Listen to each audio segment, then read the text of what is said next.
Hello tout le monde, j'espère que vous allez bien et bienvenue dans cette petite vidéo du lundi, ce lundi sanglant, comme on pourrait dire.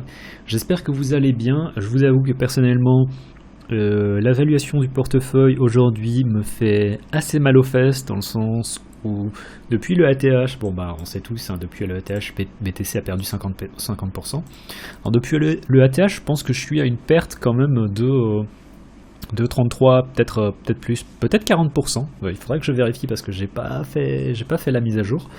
Mais je me sens pas très bien parce que ce cycle, en fait, je suis à, on va dire, à un portefeuille qui est hautement plus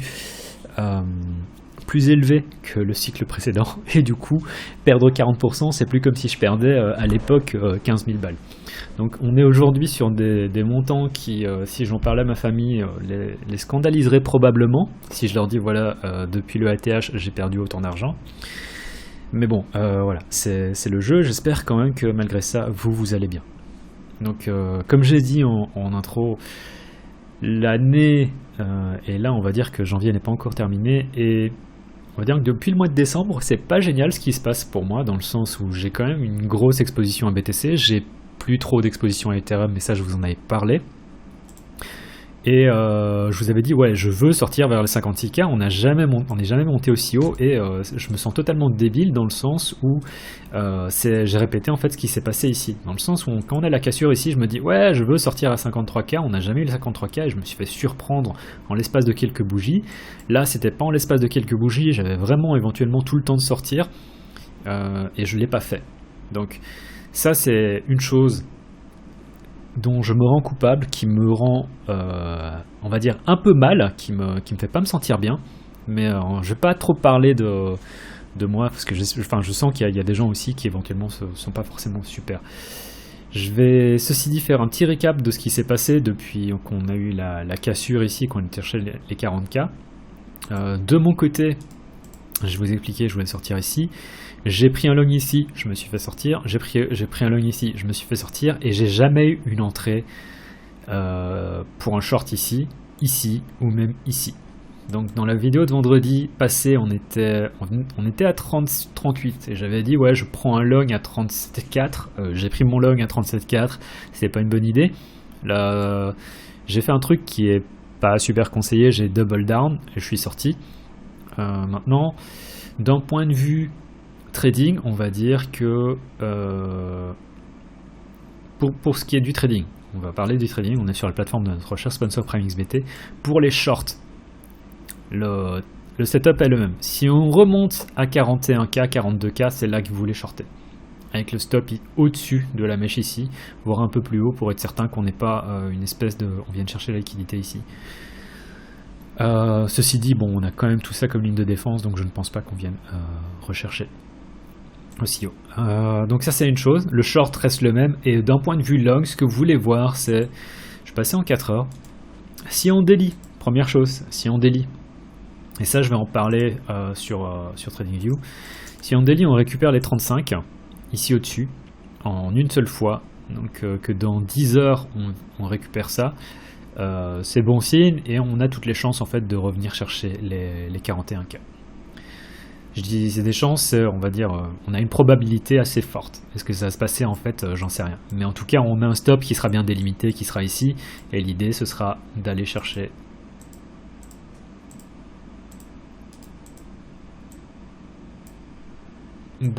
ça. Donc, et si vous voulez de la confluence aussi en 4 heures par rapport à ce log, ce que vous voulez voir en 4 heures pour prendre un log, ça fait quoi comme espérance de gain? 2,45, c'est pas mal. En 4 heures, comme setup, ce que vous avez, c'est, on reprend le même, hein, je vais utiliser la même barre. C'est si on a une récupération du niveau. Voilà, première chose qui est positive, on n'est pas encore pour autant sorti d'affaires, on a toutes les chances de venir chercher ce sommet ici, qui est notre partie supérieure de consolidation du range, vous appelez ça comme vous voulez. Soit vous êtes motivé et vous voulez déjà prendre un long ici, moi personnellement c'est pas trop ce que je veux faire parce qu'on a toutes les chances ensuite de redumper après, de faire simplement que ce soit un retest et de redumper. donc c'est pas forcément ce que je préfère. Moi ce que j'aime bien, c'est quand on récupère ça ici, on fait une cassure de structure de marché, on vient faire un retest ici, on prend un long pour ensuite aller chercher dans un premier temps ce sommet-ci, dans un deuxième temps la dernière consolidation qui est ça ici. Et ça donne lieu encore à un autre setup qui offre éventuellement de la confiance par rapport au daily. Et là on a un trade à 2R. Je sais qu'il y en a qui vont me dire ouais mais ton truc tu l'as fait ici, tu l'as fait là, tu nous le refais encore ici, t'es sûr qu'il va marcher? Non, je suis pas sûr qu'il va marcher. Mais la vérité c'est que tout ce que je peux faire c'est continuer à trader un setup que je connais et qui a fait ses preuves, parce que si maintenant ce setup il fonctionne et que je le prends pas, je me sentirai con parce que j'ai perdu un trade ici, j'ai perdu un trade ici, et lorsque j'ai encore le setup qui se présente, je l'ai pas pris et du coup j'ai pas annulé les pertes que j'ai fait plus haut. Dans le sens où ici j'ai perdu un R, ici j'ai perdu un R, si ici je fais 2 R, qu'est-ce qui se passe? J'annule les pertes que j'ai faites ici et ici. Donc je me retrouve à un break-even. Un trade qui annule 2 trades, moi personnellement je trouve ça assez fort et c'est pour ça que je veux prendre le trade si jamais il se présente. D'autant plus qu'on est sur un niveau qui est à mon sens assez intéressant et je vais en parler directement sur TradingView. Alors, je vais parler de... Oula, ça m'intéresse pas forcément. Monthly, ok. Je vais prendre le chart de BTC en mensuel. C'est un chart que je ne sors pas souvent parce que bon, le temps qu'on vienne chercher de 1 un niveau en mensuel, ça prend du temps, et de 2, le temps que un mois s'écoule, et ben ça prend du temps aussi. Donc en gros, je sors une fois tous les mois tout simplement pour avoir une idée de où se situent les niveaux qui m'intéressent. Je n'utilise pas le mensuel pour du trading, mais j'utilise pour le dessin de niveau. On a clairement un double top. Est-ce qu'on va venir casser le double top? Honnêtement, j'en ai aucune idée. Si ça se fait, on est un peu mal barré parce que si on fait un mouvement mesurable qui est la hauteur de ce range et qu'on vient plus bas, bah ça nous met très très vite à 20K. Est-ce qu'on peut venir chercher les 20K? C'est pas inatteignable, d'autant plus que ça dépend également de ce qui va se passer sur le marché classique, à savoir le SP500 et enfin Nasdaq autre aussi. Mais sur les indices boursiers et le marché traditionnel, dans le sens où il y a quand même une corrélation. Je dis pas que l'un copie l'autre, mais on est quand même en surchauffe sur les marchés classiques et que du coup ça a un impact aussi sur les actifs aussi spéculatifs et volatiles que BTC, d'autant plus les alts. Mais ça, on va y revenir après sur le marché classique. Pour le moment, je pense que l'ouverture ça se fait dans 10 minutes, donc peut-être que le temps que je finisse la vidéo, on aura l'ouverture. En attendant, si vous regardez des trucs comme Tesla, Microsoft, Google, Apple, vous pouvez voir qu'ils ont quand même pris cher ces dernières semaines. Donc le fait que BTC ait suivi dans la même direction, c'est plus ou moins, je vais dire, normal, mais si dire que c'est normal, ça veut rien dire. On va revenir vers le mensuel. Donc, comme j'ai dit, est-ce qu'on va venir casser ça? Je ne sais pas. Ceci dit, si on regarde avec certains indicateurs, je vais sortir un truc que je sors pas souvent. Bollinger Bands. Les bandes de Bollinger. Bon, bah, qu'est-ce que c'est? C'est généralement un outil que les traders utilisent pour trader un retour à la moyenne lorsqu'on est en zone avec généralement un autre indicateur tel que le RSI. Lorsqu'on est en surchauffe, ils tradent en gros, ils prennent une entrée pour trader de la partie haute de la bande vers le milieu de la bande. Donc on peut voir que le bas de la bande est très très bas en mensuel. Ceci dit, en mensuel, ici on est sur un niveau qui est assez important pour moi et à mon avis il y a d'autres traders qui utilisent ce niveau. Moi personnellement je ne l'utilise pas, mais je sais qu'il y a d'autres personnes qui l'utilisent et donc du coup ça a une confluence par rapport à quoi? Par rapport à ce range, donc ce WM dont j'ai parlé avec le support et la résistance. On est au sein d'un range, merci Einstein, mais on a de la confluence donc entre la borne basse du range qui est notre support et en plus avec la bande de Bollinger. Alors en mensuel, ça veut dire que d'ici 7 jours il peut encore se passer des choses et ça veut dire également que on pourrait tout à fait venir plus bas pour ensuite remonter et venir clôturer au-dessus des 35,5, enfin des 35K qui seraient en fait assez positifs. À partir de ce moment-là, on tient le support et on peut éventuellement jouer le range. Est-ce que ça veut dire qu'on va aller directement à 60K? Non, pas forcément, mais c'est pas exclu. On viendrait dans un premier temps venir chercher le milieu du range qui est situé aux alentours des 45 et 46, potentiellement des 60, voire peut-être même chercher plus haut que ça. Ce n'est pas exclu. Mais bon, et on va trader chaque niveau à la fois, et dans un premier temps, je voulais parler du mensuel, tout simplement pour dire qu'on est sur un niveau de support en mensuel. C'est un niveau qui est important, on a encore de la confluence au niveau de différents indicateurs, et si on prend en plus les niveaux en... les niveaux en hebdo, on peut voir qu'on a support, on a résistance. Ici j'ai dessiné deux supports parce qu'on peut voir on a un support intermédiaire, support, on a la cassure, on vient chercher ce support là qui est également celui-là, liquidité, on est remonté, on a fait un pump de l'ordre de 100%. Donc ce sont des niveaux qui sont intéressants, on peut parler de zones.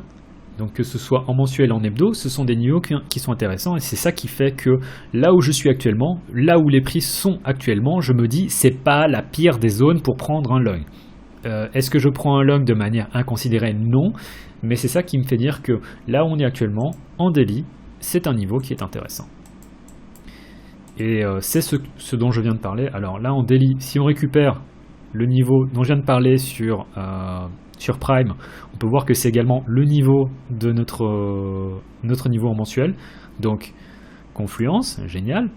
Et si on arrive à clôturer le daily au-dessus des 35K, comme j'ai dit, on pourrait venir carrément chercher plus haut.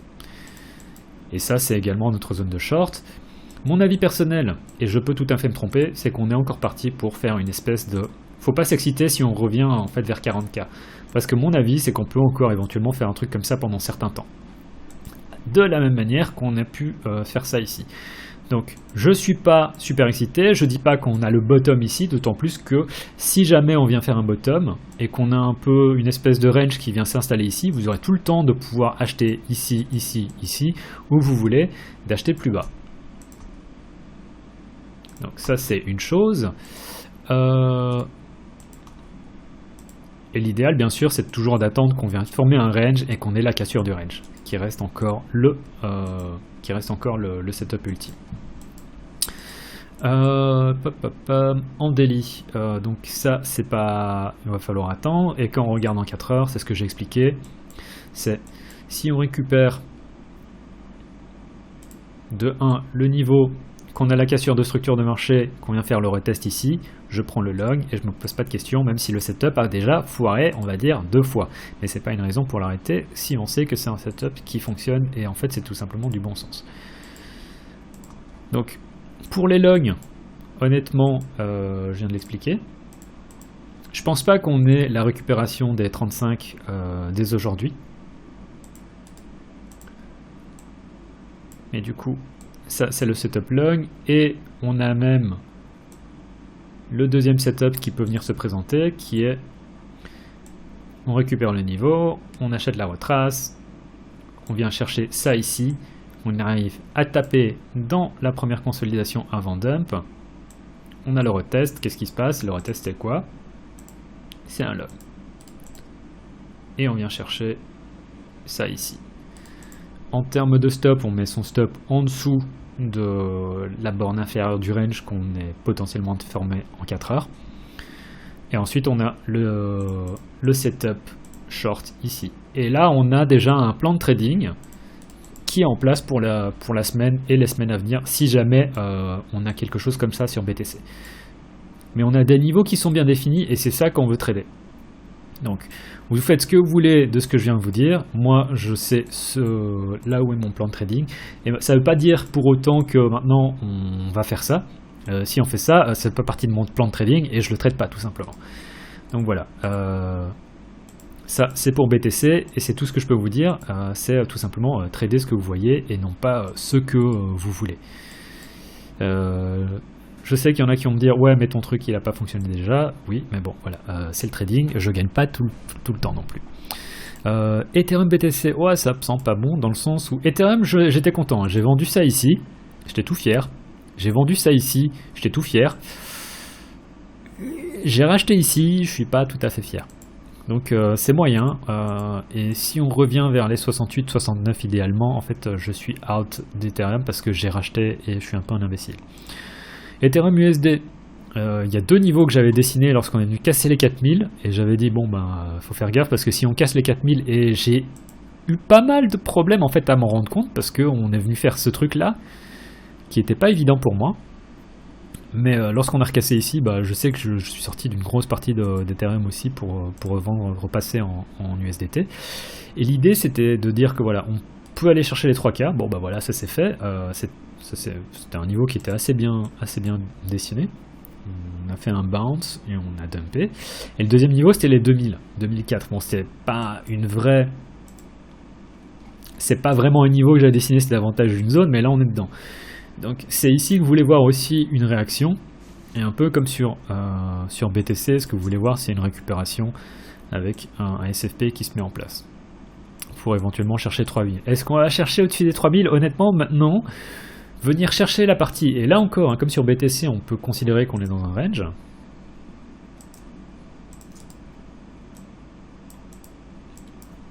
Est-ce qu'on va venir chercher la partie supérieure du range? Et c'est pas sûr. Ça me paraît un peu plus compliqué que d'aller chercher les que d'aller chercher plus bas. Après, on a déjà fait un joli dump sur BTC, et le problème en fait dans tout ça, c'est qu'on n'a pas eu de... Et c'est ça qui fait que je m'en veux aussi, c'est qu'à aucun moment, comme ici, à aucun moment on a véritablement un bounce dans lequel on aurait pu sortir. Le marché a vraiment été impitoyable dans le sens où je pense qu'il y a énormément de gens qui attendaient un bounce pour sortir, et le marché l'a pas donné. À aucun moment le marché n'a donné de bounce. Le marché est passé en dessous à chaque fois, et ça a été impitoyable quoi. Donc est-ce qu'on va avoir quelque chose de sympa sur ETH? Je sais pas, mais il faudra regarder un peu comme sur BTC.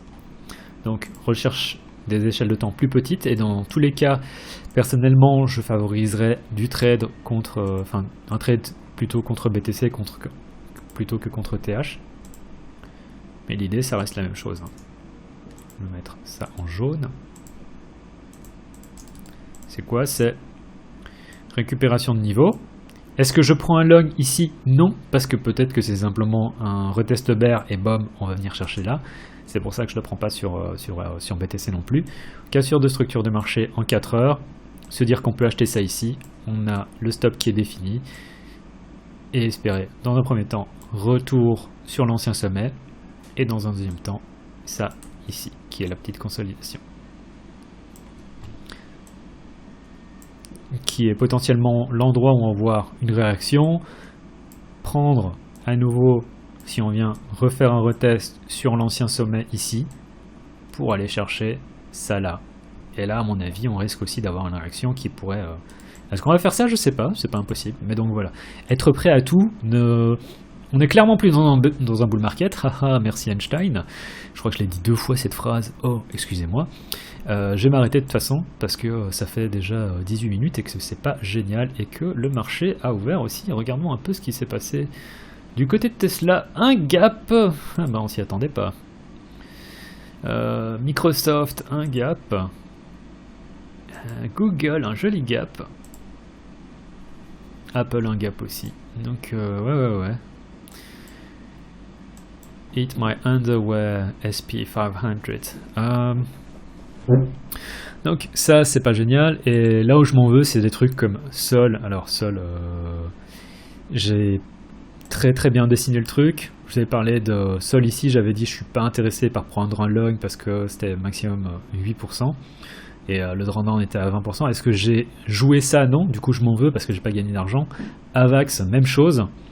J'ai très bien déterminé les niveaux, par contre j'ai pas bien joué ça du tout, et je m'en veux énormément. Donc le seul truc qui est plus ou moins positif, c'est Atom.